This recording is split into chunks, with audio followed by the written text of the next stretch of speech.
आपली संस्कृती, आपले संस्कार सदा राहू दे आपल्या सोबत। भारताच्या महान ग्रंथांचे आणि काव्यांचे संपूर्ण संकलन सबस्क्राइब करा तिलक।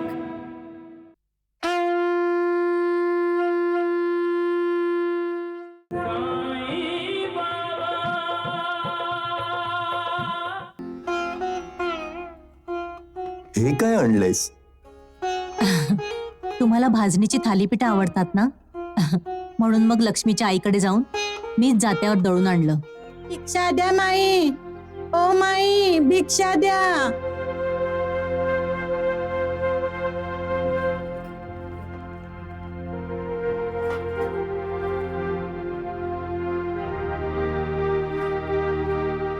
ओ माई, मला भाजणीचं पीठ पाहिजे, दे ना माई।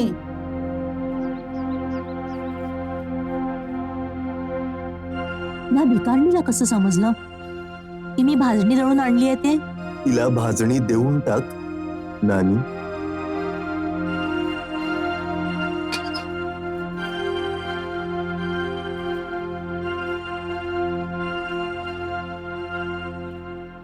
घे।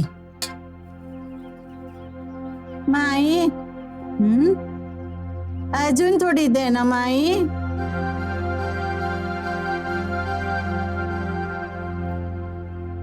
आता कुणाला देतेस ही भाजणी? त्याच भिकारणीला, तिला आणखी भाजणी हवी आहे।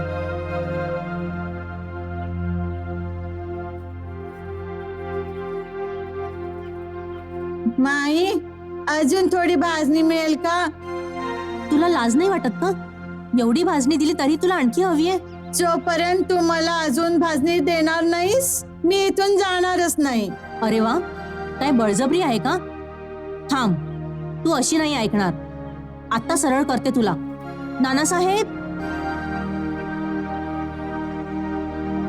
अहो, मी सगळं ऐकलं। भीक मागतेस आणि रुबाब करतेस। या जगात जन्माला आलेला प्रत्येक जण भिकारीच असतो।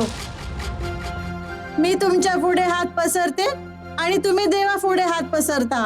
तिचा आगाऊपणा बघितलात का तुम्ही? आपल्याला भिकारी म्हणते ही। हिला धक्के मारून हाकलून द्या इथून। मी लगेच या धर्मशाळेच्या व्यवस्थापकाला बोलवतो, तो धक्के मारून हाकलून देईल हिला। कुणालाही बोलवायची गरज नाहीये। नकोय मला तुमची भिक्षा, आणि नव्हती द्यायची भिक्षा तर जरा प्रेमाने सांगायचं ना।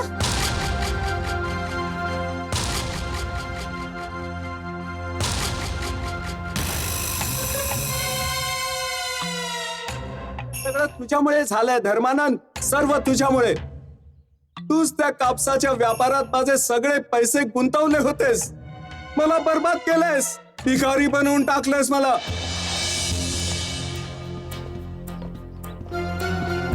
पोलीस,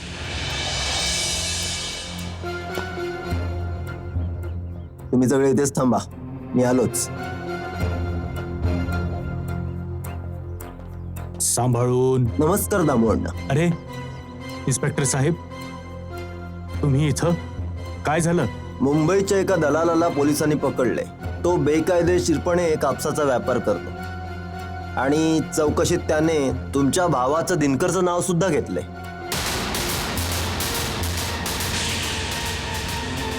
हे पहा, तुम्ही एक प्रतिष्ठित व्यक्ती आहात, म्हणून मी तुम्हाला समजावायला आलोय। तुमच्या भावाला अशी बेकायदेशीर कामं करण्यापासून अडवा, नाहीतर तो कायद्याच्या कचाट्यात सापडेल आणि तुमचं नाव देखील खराब होईल। मी निघतो, नमस्कार।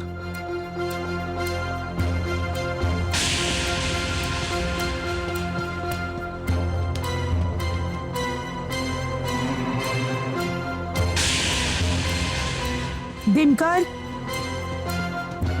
इकडे ये।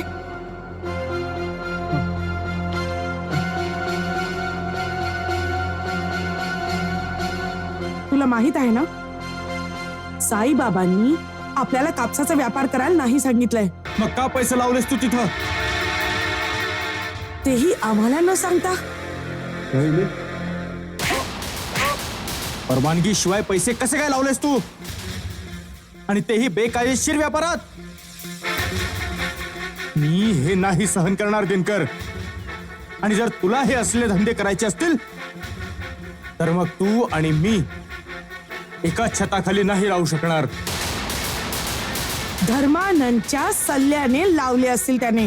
नाही वडली, अजिबात नाही. हा तर दिनकरचा स्वतःचा निर्णय होता. माझ्याकडून चूक झाली वहिनी.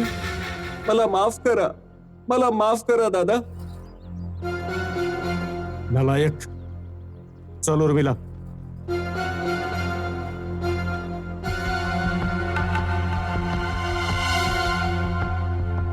तू माझ्यावर हात उचललास त्याचं उत्तर मी नक्कीच देईन दादा.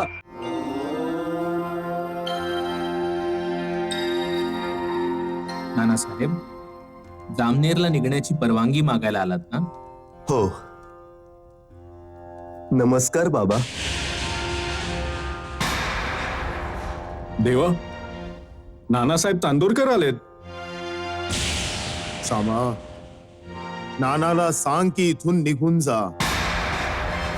हं? हे काय बोलताय तुम्ही बाबा? बाबा, तुम्ही तर नेहमी म्हणता की तुमचे आणि नानासाहेबांचे गेल्या 7 जन्मांचे संबंध आहेत. संबंधांचा आदर दोन्हीकडून व्हायला लागतो नानावली. बाबा, आमच्याकडून अशी काय चूक झालीये की तुम्ही आमच्यावर एवढे नाराज झालात? श्यामा, नानाला इथून जायला सांग. बाबा, तुम्ही आमच्यावर नाराज आहात तर तुम्हाला पाहिजे ती शिक्षा द्या, पण आम्हाला असे लाथाडू नका. आम्हाला माफ करा बाबा, माफ करा. पण आमच्याकडून काय चूक झालीये आम्हाला तर हेही माहित नाहीये. आधी अपराध करतोस आणि मग नंतर माफी मागण्याचं नाटक करतोस. आपला गुरु मानतोस ना मला, आणि मी दिलेल्या उपदेशाला लाथाडतोस तू.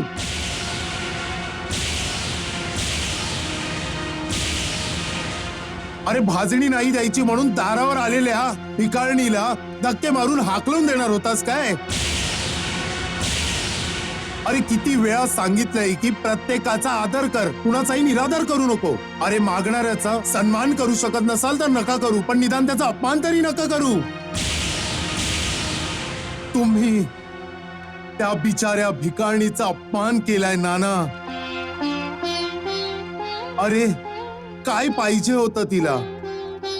काय मागत होती? अरे फक्त भाजणीच मागत होती ना. तुमचं घर तर मागत नव्हती ना. तुमचा जमीन जुमला तर मागत नव्हती ना. तरीही तुम्ही तिच्याशी रागाने वागलात. आमची चूक झाली बाबा, चूक झाली आमची. बाबा, यापुढे कधीही अशी चूक होणार नाही, कधीही चूक होणार नाही बाबा. आता तरी शांत व्हा बाबा, आता तरी माफ करा आम्हाला. मी रागावलो नाहीये नानी, पण जेव्हा केव्हा माझा भक्त रस्ता चुकतो तेव्हा थोडासा विचलित नक्की होतो. देवा, तुम्ही याला थोडं विचलित म्हणताय. मग आमची एक विनंती आहे की ह्यापेक्षा जास्ती विचलित कधीही होऊ नका. नाना, नानी, आजचा दिवस शिर्डीत आराम करा आणि उद्या जामनेरला जा. जशी तुमची आज्ञा साईनाथ. तुमचं कल्याण हो. सबका मालिक एक.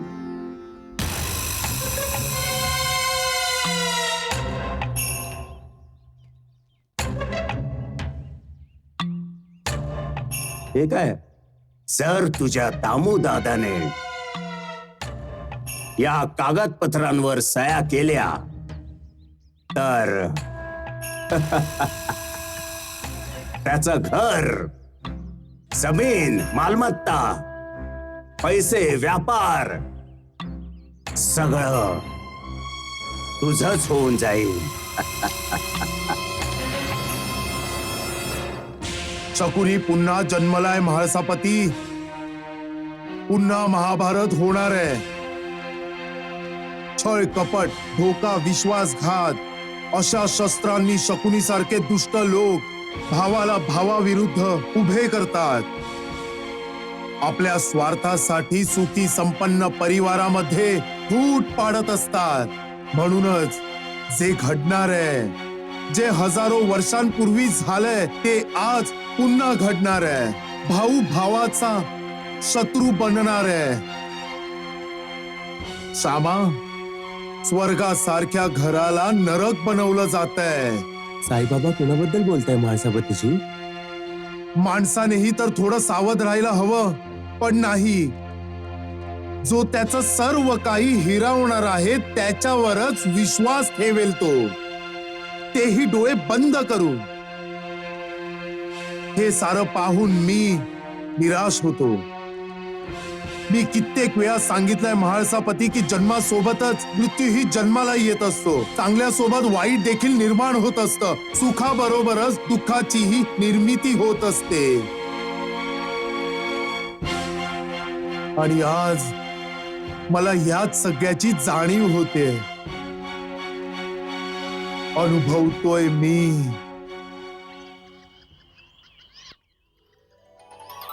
अरे अरे रे रे, नाही नाही नाही, अरे नाही उर्मिला, आपल्या दोघांच्या आयुष्यातला सर्वात सुंदर क्षण आहे हा. आपण साईबाबांचे ऋणी आहोत. साईबाबांच्या कृपेने आपण आई वडील झालो आहोत. अरे रे रे रे रे, हो, अरे अरे रे, अरे रडू नकोस, रडू दादा, नकोस. बहिणी, अभिनंदन, खूप खूप अभिनंदन. हे तुझ्या हातात काय आहे? ते काही नाही दादा, ते त्या व्यवसायाचे काही कायदेशीर कागदपत्र आहेत. तुझ्या सह्या हव्या होत्या, पण मी नंतर येईन. नाही नाही, नंतर कशाला? माझ्या सह्या पाहिजेत ना. बघ, हो. लगेच करतो. घे, धर याला. ओ लो लो लो. दे. हे घे. अरे जरा नीट धर माझ्या बाळाला. काय करतेस? किती रडतोय तो. अरे तुम्ही कागदपत्रांवर लक्ष द्या. एकदा वाचून तर घ्या काय लिहिलंय ते. अगं वाचायचंय काय त्यात? माझा भाऊ आहे दिनकर. अरे आण आण आण इकडे, माझ्या बाळाला आण, दे. माझा हा पुतण्या माझ्यासाठी एकदम शुभ ठरलंय दादा. बाळा, ऐकलंस का? तुझा काका तुझ्याबद्दल काय म्हणतोय ते? अरे रडू नकोस, रडू नकोस. अरे ले ले ले ले ले.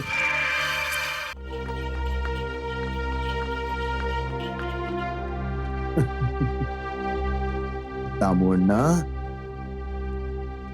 कुठल्या विचाराने एवढा खुश होतोयस? तुझ्या घरात आता बाळाचे आवाज घुमणार आहेत आणि तू इतके वर्ष आपल्या मुलासाठी जी स्वप्न पाहिली होतीस ती पूर्ण होतील. या तुझं हे घर आनंदाच्या धारांमध्ये भिजून जाईल आणि तुझ्या आनंदात तुझ्या पत्नी सोबत तुझे भाऊ देखील सामील होईल. वा, बराच विश्वास आहे तुझा तुझ्या भावांवर. हे माहीत असूनही की आपण ज्यांच्यावर विश्वास ठेवतो तेच विश्वासघात करतात, आपलेच परके होऊन जातात.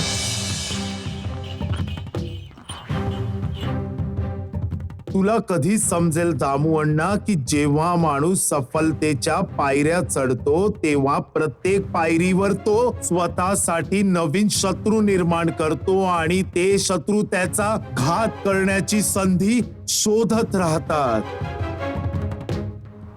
म्हणूनच त्यांना कधीही संधी दिली नाही पाहिजे.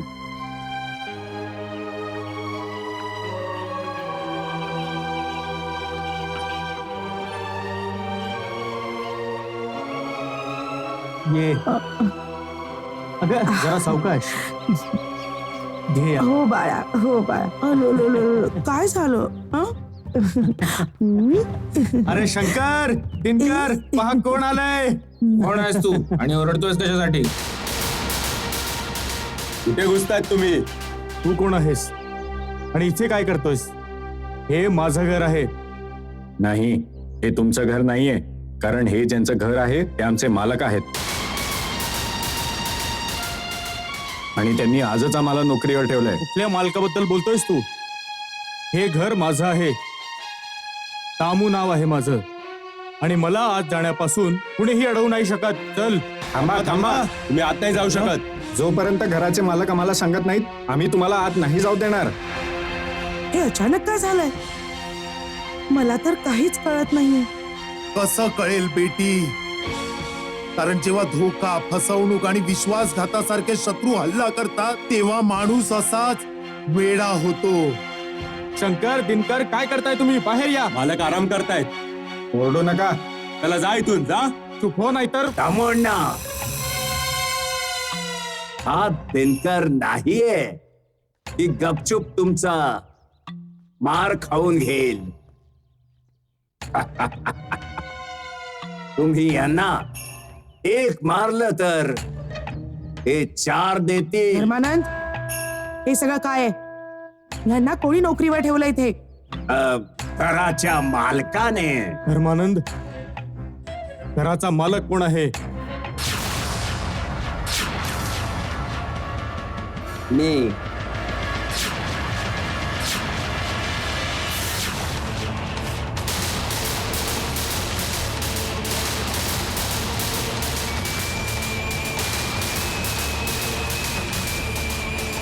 दिनकर, तू? हो वहिनी, दादा तर म्हणालाच होता की जर मी बेकायदेशीर व्यापार केला तर मग आम्ही एका छताखाली नाही राहू शकणार. तर मी असा विचार केला, भलं यातच होईल की तुम्ही दोघं एखाद्या नवीन छताखाली जावं. आम्ही का जायचं? हे आमचं घर आहे. आणि जर तुला बेकायदेशीर व्यापार करायचा आहे तर तू या घराबाहेर जा. हे घ्या तुमचं सामान.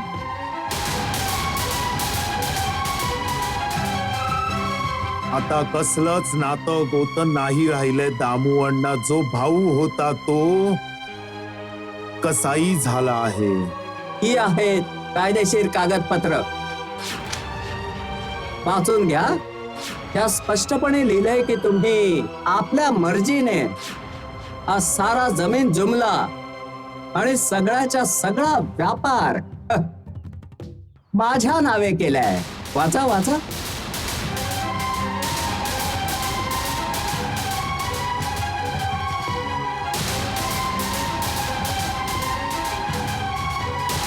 माझ्या सह्या पाहिजेत. हो. मग लगेच करतो. हे धर याला. अरे, तुम्ही कागदपत्रांवर लक्ष द्या. एकदा वाचून तर घ्या काय लिहिलंय. अगं, वाचायचंय काय त्यात? माझा भाऊ आहे दिनकर. यालाच विश्वासघात म्हणतात दामू अण्णा.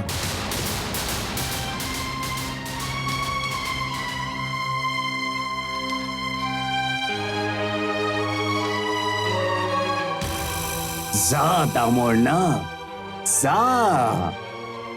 सत्याचा मार्ग तुमची वाट पाहतोय.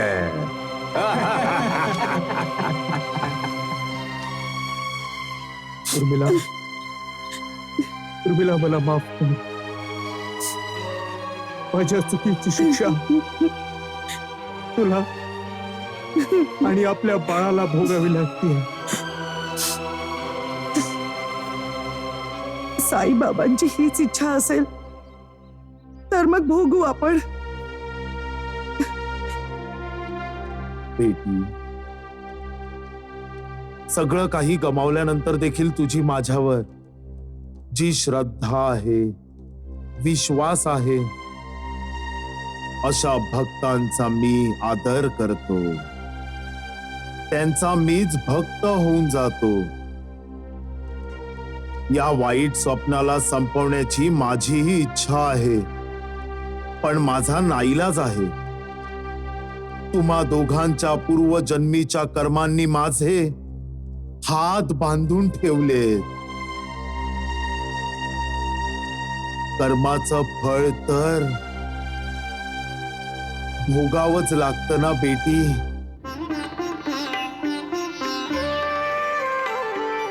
पल पल मिथ्या बोलना लोगों का अभ्यास, देख के इनकी मूढ़ता बाबा हुए उदास, साईं हुए उदास.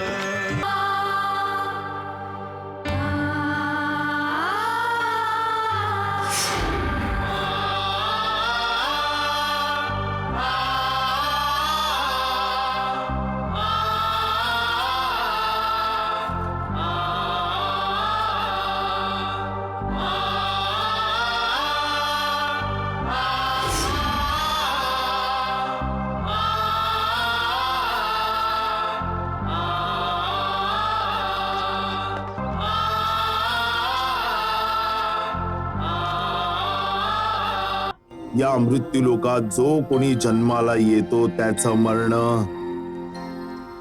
अटळ आहे.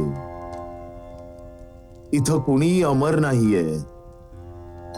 अगदी निसर्गही, हे रात्र दिवसही ऋतूप्रमाणे बदलत राहतात. ईश्वर आपल्याला संकेत देतो की आयुष्य 4च दिवसांचं आहे. मानवाचं भलं ह्यातच आहे की त्याला मिळालेले 4 दिवस ईश्वराच्या भक्तीत घालवावे. माणूस एकटा येतो आणि एकटाच जातो. घोडा, गाडी, बंगला, जमीन, मालमत्ता, ऐश्वर्य यातलं कुठलंच सामान तो आपल्या बरोबर नाही घेऊन जात. मग भाव कशाचा खायचा? अहंकार कशाबद्दल? लोभ कशासाठी? जे सोडूनच जायचंय त्याचा शोक का? का वैभव आणि ऐश्वर्यासाठी त्रास करून घेतात? त्याग करा या त्रासाचा, सोडून द्या ही बेचैनी. त्यालाच आपलं म्हणा जे निरंतर आहे, चिरंतन आहे, शाश्वत आहे. आणि शाश्वत काय आहे? शाश्वत आहे ईश्वराची कृपा, त्याचा आशीर्वाद.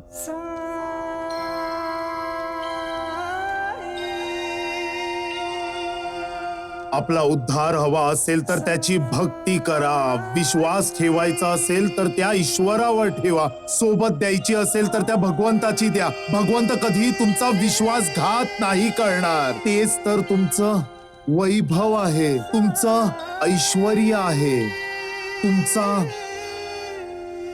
कृपा आशीर्वाद आहे.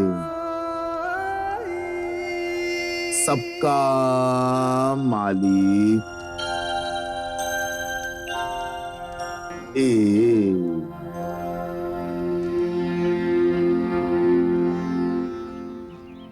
राम नाम सत्य है, राम नाम सत्य है, राम नाम सत्य है, राम नाम सत्य है, राम नाम सत्य है, राम नाम सत्य है, राम नाम सत्य है. उर्मिला, आपल्यात आणि ह्या माणसात काहीही फरक नाहीये. आज त्याचा मृत्यू झालाय. आपण जिवंत दिसतोय पण जिवंत नाही आहोत. आपण आपण आपण जिवंतपणीच मेलोय उर्मिला. 4 दिनों की प्रीत जगत में, 4 दिनों के नाते हैं.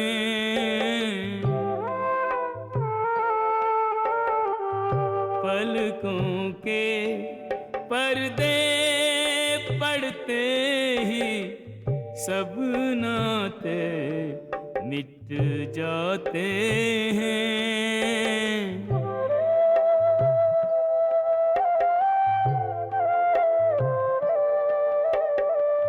जिनकी चिंता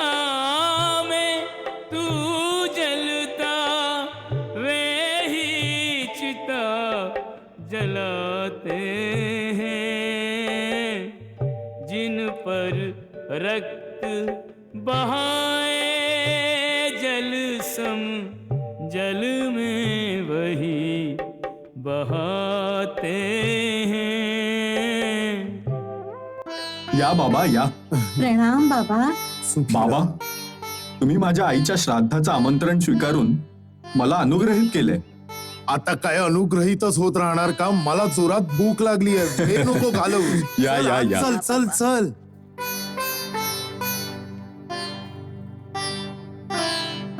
सामा, तूही भोजन करून घे ना. बस. नाही नाही बाबा, जेवण तर मी तुमचं जेवण झाल्यावरच करेन, परंतु देवा त्याआधी मला तुमचे पाय धुवायचे.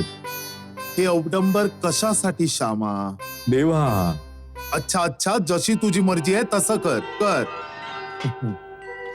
गुरुर्ब्रह्मा गुरुर्विष्णू गुरुर्देव महेश्वरा गुरुर्साक्षात् परब्रह्म तस्मै श्री गुरुवे नमः. तस्मै श्री गुरुवे नमः.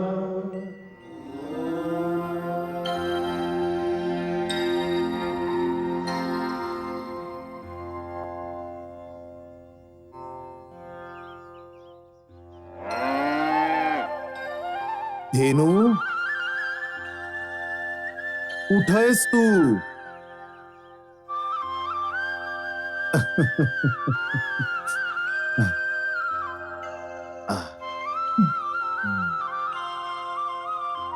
श्यामा,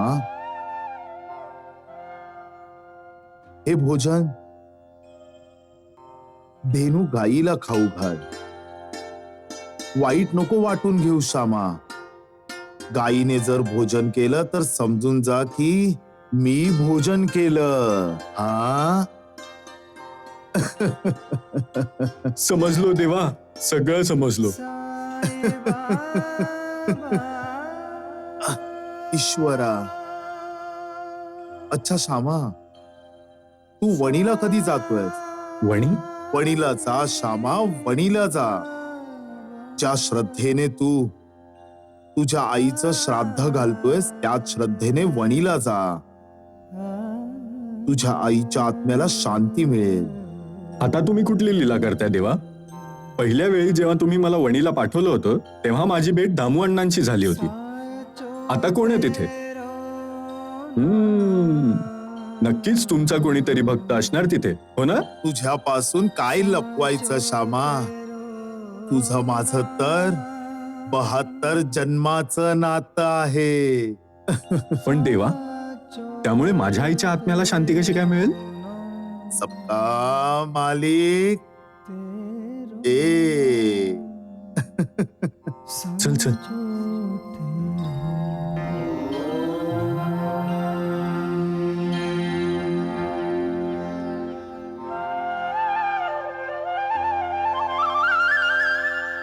घे घे.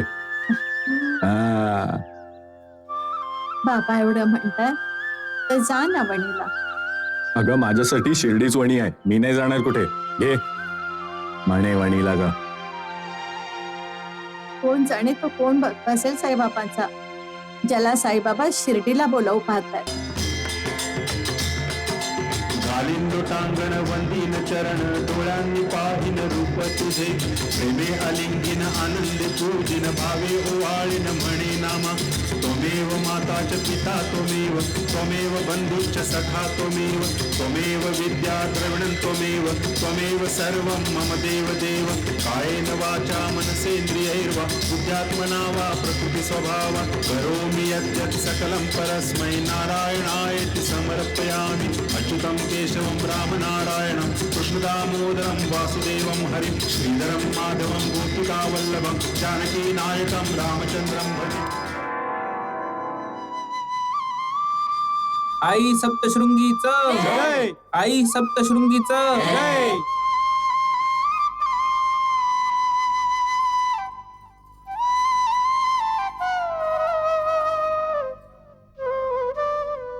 नमस्कार काकाजी. नमस्कार मला नाही, माता सप्तशृंगीला करा. वणी गावात तर सगळेच जण म्हणतात की आई सप्तशृंगी देवी काकाजींना प्रसन्न झालीये. सगळे म्हणतात की तुम्हाला केलेला नमस्कार आई सप्तशृंगी पर्यंत पोहोचतो. तुम्ही इतक्या वर्षांपासून आईची पूजा करताय म्हणून तुमच्यावर तिची विशेष कृपा आहे. असं काही नाहीये. आईची तर आपल्या सगळ्या भक्तांवर कृपा असते. मीही तुमच्यासारखा तिचा भक्त आहे. बोला, जय माता की. जय माता की. जय माता की. जय माता की. बाबा बाबा अरे आईच्या मंदिरात आरडाओरड कशासाठी करतोयस? बाबा लवकर घरी चला, आईने बोलावलंय. का? काय झालं? ताईच्या सासरहून कोणीतरी आलेत. चल.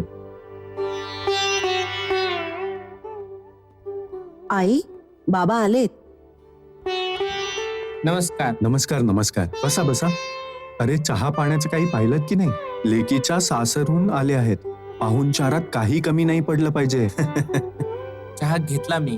काकाजी, मी तुम्हाला सोबत न्यायला. का? सुकन्या बरी आहे ना? तुमचा जावई आजारी आहे.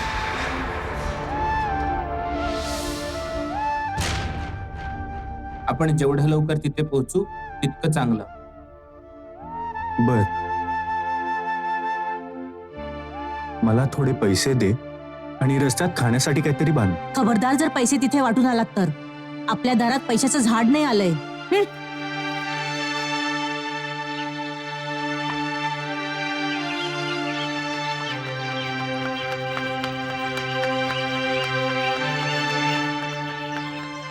आई ताईच्या सासरहून जे आले होते ते बाबांना का बरोबर घेऊन गेले? तुझ्या बाबांना लुटण्यासाठी. सुकन्याच्या सासरच्यांना तर काही ना काहीतरी बहाणाच पाहिजे असतो पैसे उकळण्याचा. त्यांना माहितीये ना की तुझे बाबा सुकन्यासाठी ताबडतोब धावत जातील म्हणून. का नाही जाणार? मुलगी लक्ष्मीचं रूप असते, ती त्याचं भाग्य असते. माणूस मुलाचा हट्ट का धरतो? काय फरक असतो मुलगा आणि मुलीमध्ये? मुलगा असेल तर सद्गती मिळेल हा विचारच चुकीचा आहे.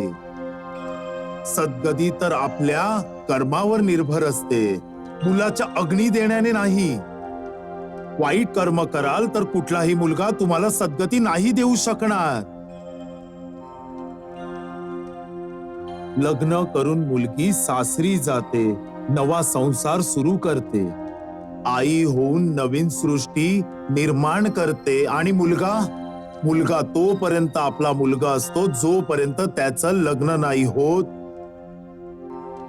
अखेरच्या क्षणापर्यंत आपली मुलगीच असते. सासरी राहूनही ती पुन्हा पुन्हा आपल्या आई वडिलांकडे पाहत राहते, पुन्हा पुन्हा पाहत राहते.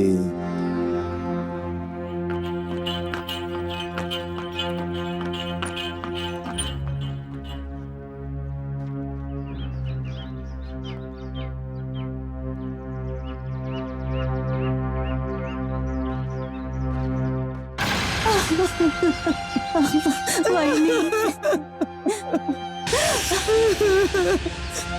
बाबा बाबा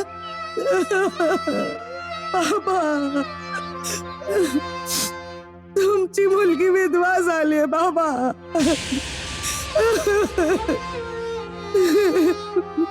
आताच लग्न झालं होतं माझं आणि लगेच बाबा. बस कर बेटी, बस कर. दादाजी बरोबर म्हणतात वहिनी. बाबा. वहिनी माझ्या सोबतच असं का वहिनी झालं? सांभाळ स्वतःला. का झालं वहिनी. बाबा? नाही राम नाम नाही. राम नाम थांबा. वहिनी. नाम नका घेऊन जाऊ यांना. नाही वहिनी. थांबा. नाही नाम घेऊन जाऊ नका. नाही नाम सत्य है राम नाम सत्य है. कुठे घेऊन जाऊ नका ना.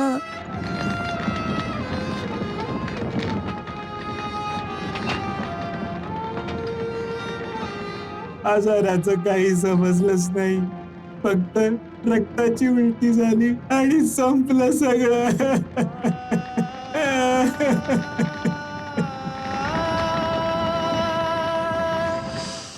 बाबा आम्हाला आशीर्वाद द्या. सदा सुखी रहा, सौभाग्यवती भव.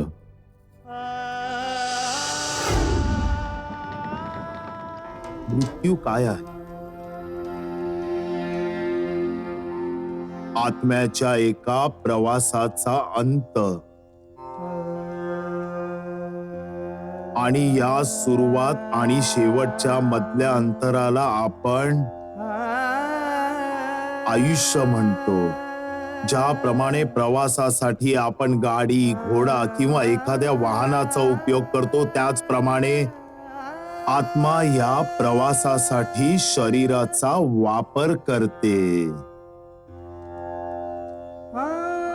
आत्म्यासाठी शरीर एक वाहन आहे. आत्मा जेव्हा त्याच्या लक्ष्यापर्यंत पोहोचते तेव्हा शरीर सोडून देते, जसे आपण वाहन सोडून देतो.